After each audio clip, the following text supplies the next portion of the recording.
देखिए फ्रेंड्स, बहुत सारे लोग ये मान के चलते हैं कि मल्टीटास्किंग एक बहुत बड़ा स्किल है उनका और एक साथ वो बहुत सारे काम कर सकते हैं।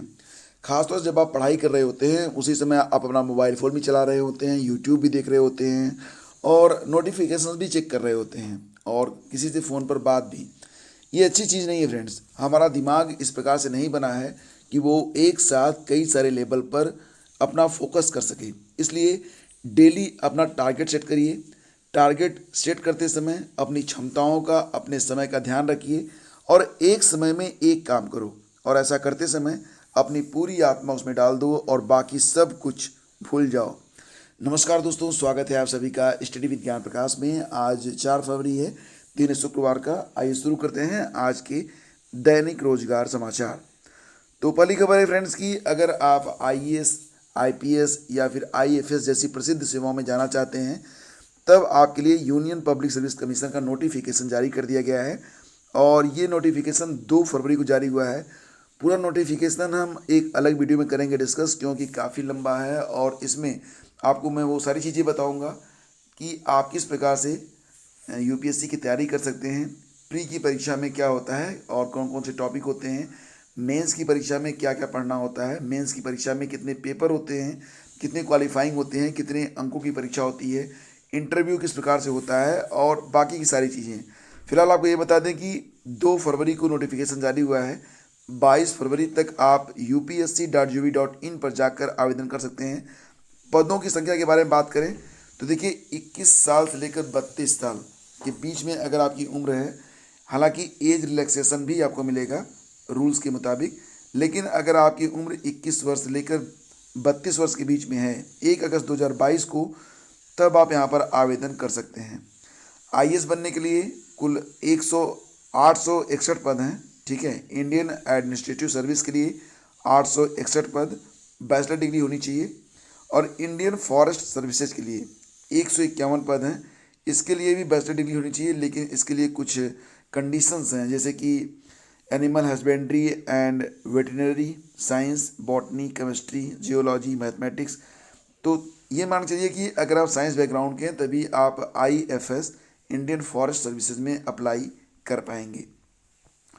और 500 से अधिक शिक्षकों का समायोजन जल्द। तो फ्रेंड्स, खबर आ रही है कि प्रदेश के सहायता प्राप्त माध्यमिक विद्यालयों में जो टीजीटी और पीजीटी 2016 और 2021 के ऐसे चयनित अभ्यर्थी जो अभी तक नियुक्ति नहीं प्राप्त कर सके हैं, उनकी नियुक्ति का प्रावधान कर दिया गया है और इसी महीने फरवरी 2022 में ही उनको नियुक्ति भी प्रदान कर दी जाएगी। उत्तर प्रदेश माध्यमिक शिक्षा सेवा चयन बोर्ड ने टीजीटी पीजीटी की 2016 और 2021 भर्तियों के चयनित 500 से अधिक शिक्षकों का समायोजन इसी महीने में करने की तैयारी कर ली है। चयन बोर्ड के इतिहास में पहली बार इतने बड़े पैमाने पर समायोजन होने जा रहा है।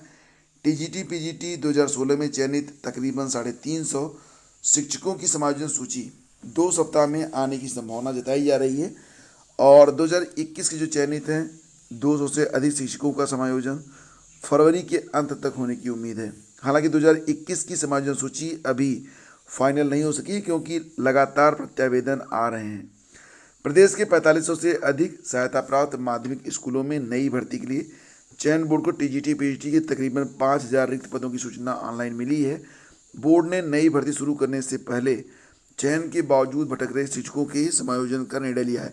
अब ये लाइन यहाँ पर महत्वपूर्ण है फ्रेंड्स कि प्रदेश की जो 4500 से अधिक सहायता प्राप्त माध्यमिक स्कूल हैं उसमें नई भर्ती के लिए चयन बोर्ड को जो अध्याचन मिला है उसमें 5000 पदों की सूचना ऑनलाइन मिली है। ठीक है, तो अभी तक जो अध्याचन है वो 5000 पदों तक का मिल चुका है और आप जानते ही हैं कि नया विज्ञापन जारी होगा नई सरकार बनने के बाद। यानी कि देखो, फरवरी चल रही है, मार्च में सरकार का गठन हो जाएगा, तो अप्रैल मई में नया विज्ञापन जारी होगा। सिलेबस काफ़ी अधिक है तो आपको अभी से फोकस करना चाहिए।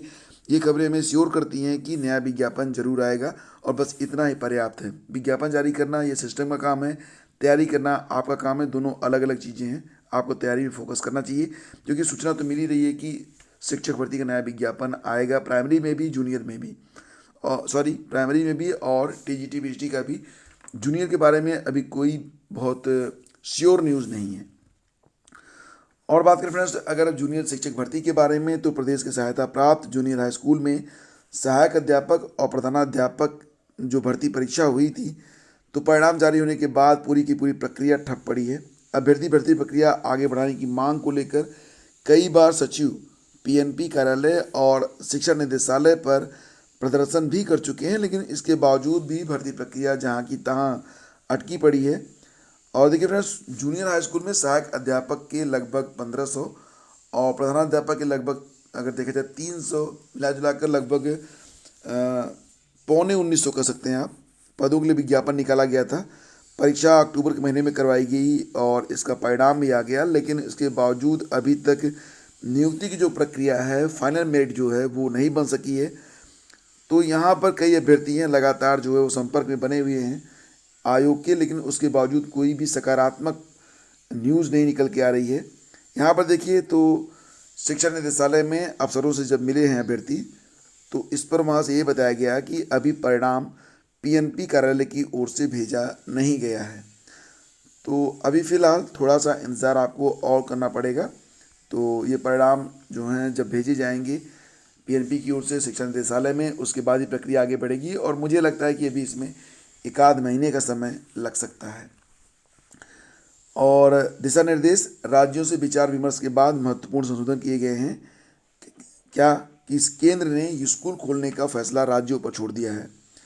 तो देखिए फ्रेंड्स, यहाँ पर जो खबर है, नई गाइडलाइंस जारी की गई है। इसके मुताबिक स्कूलों में उचित सफाई और स्वच्छता सुविधाओं को सुनिश्चित करना और निगरानी, छात्रों के बीच कम से कम 6 फीट की दूरी बनाए रखना अनिवार्य रहेगा। Staff room, office area, assembly hall और कॉमन एरिया में हर समय सोशल डिस्टेंसिंग का पालन होगा। सभी छात्रों और कर्मचारियों को मास्क पहनकर स्कूल आना चाहिए और इसे पूरे दिन पहनना चाहिए। मिड डे मील के वितरण के दौरान सोशल डिस्टेंसिंग को मेंटेन करना चाहिए। खबर निकल के आ रही है कि उत्तर प्रदेश में जो स्कूल हैं वो 6 फरवरी के बाद खुल जाएंगे। ऐसा अभी हाल ही में सीएम के ट्विटर हैंडल से पता चला है। कोरोना की तीसरी लहर कमज़ोर पड़ने के साथ ही केंद्र सरकार ने स्कूल खोलने को लेकर राज्यों को संशोधित दिशा निर्देश जारी किए हैं। इसके पूर्व अक्टूबर 2020 में ऐसे दिशा निर्देश जारी किए गए थे। गुरुवार को जारी नए निर्देशों में कहा गया है कि राज्य सरकारें तय करेंगी कि स्कूल छात्रों के अभिभावकों से कक्षा में उपस्थित होने को लेकर लिखित सहमति लें या नहीं। तो ये बात यहाँ पर निकल के सामने आ रही फ्रेंड्स। और वहीं पर दोस्तों, सुप्रीम कोर्ट ने गेट 2022 को स्थगित करने से इनकार कर दिया है। परीक्षा स्थगित करने से पैदा होगी अराजकता और अनिश्चितता, ये कहना है सुप्रीम कोर्ट का। सुप्रीम कोर्ट ने बृहस्पतिवार को ग्रेजुएट एप्टीट्यूड टेस्ट गेट 2022 को स्थगित करने की मांग वाली याचिका को खारिज कर दिया है। शीर्ष अदालत ने कहा कि परीक्षा स्थगित करने से पंजीकृत छात्रों में अराजकता और अनिश्चितता पैदा होगी।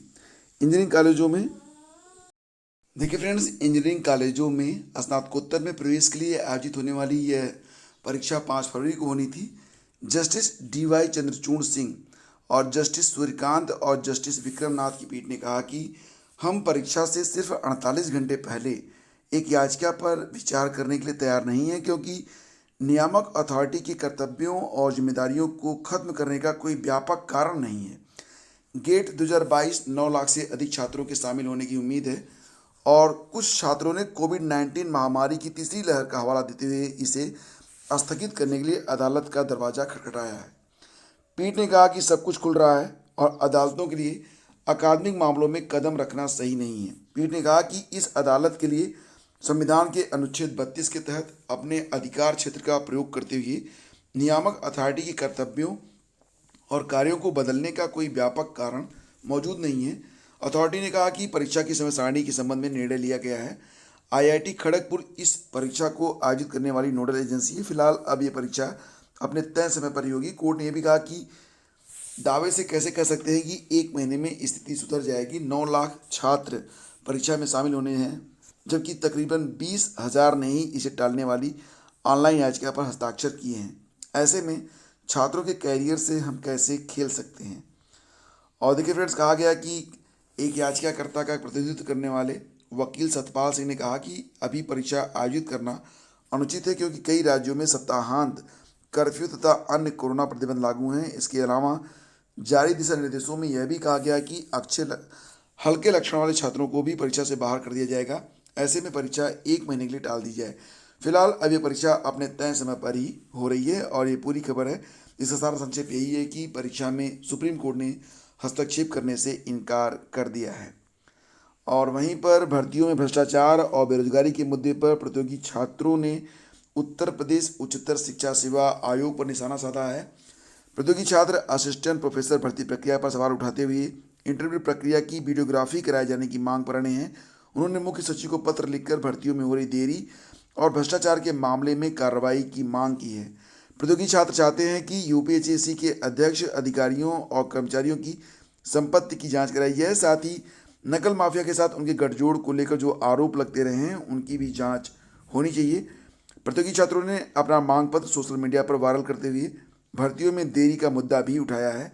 अशासकीय महाविद्यालयों में असिस्टेंट प्रोफेसर भर्ती के पिछले 2 विज्ञापनों में 5 साल का अंतर है, जबकि महाविद्यालयों में शिक्षक हर साल रिटायर होते हैं।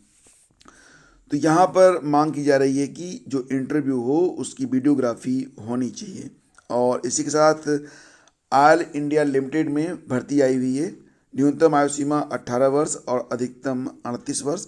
मान्यता प्राप्त बोर्ड से 10वीं और 12वीं कक्षा उत्तीर्ण और मान्यता प्राप्त संस्थान से बीएससी या BA, general nursing and midwifery में डिप्लोमा कोर्स और अन्य जो निर्धारित पात्रताएं हैं ये पात्रता होगी। चयन की जो प्रक्रिया होगी फ्रेंड्स, ये सीबीटी के माध्यम से होगी। सीबीटी में बहुविकल्पी प्रश्न होंगे। सामान्य वर्ग को 50% और अन्य वर्ग को 40% अंक लाना कंपलसरी होगा। अंतिम चयन सीबीटी के प्राप्त अंकों के आधार पर तैयार मेरिट लिस्ट के आधार पर की जाएगी। आवेदन की अंतिम तारीख जो है ये 25 फरवरी है और आवेदन शुल्क कितने 200 रुपये। आप www.oil-india.com पर जाकर ऑनलाइन आवेदन कर पाएंगे। और देखिए खबर आ रही है कि कोरोना संकट के बीच मुख्यमंत्री योगी आदित्यनाथ ने गुरुवार को कहा कि 6 फरवरी के बाद प्रदेश में स्कूल कॉलेज खुल जाएंगे। उन्होंने कहा कि कोरोना की तीसरी लहर नियंत्रित कर ली गई है, ऐसे में अब स्कूल कॉलेज बंद रखने का कोई औचित्य नहीं है। मुख्यमंत्री ने बताया कि 17 जनवरी तक उत्तर प्रदेश में सक्रिय मरीजों की संख्या कितनी थी 1,01,600, जो बृहस्पतिवार को 41,000 पर आ गई है। अगले एक सप्ताह के अंदर स्थिति और अच्छी होगी। गौरतलब है कि इससे पहले प्रदेश में बढ़ते संक्रमण को देखते हुए सरकार ने स्कूल और कॉलेज को 6 फरवरी तक बंद किया था। मतलब अब यूपी में जो स्कूल और कॉलेज हैं वो खुलने वाले हैं 6 फरवरी के बाद। तो फ्रेंड्स ये थी आज की पूरी अपडेट। और देखिए अगर आप लोगों को ये सेशन पसंद आता है तो please do like and share. इसे आप लाइक भी करें, अपने दोस्तों के बीच इसे शेयर भी करें। हम शीघ्र मिलेंगे आपसे एक नए वीडियो में। आज्ञा दीजिए, नमस्कार, जय हिंद।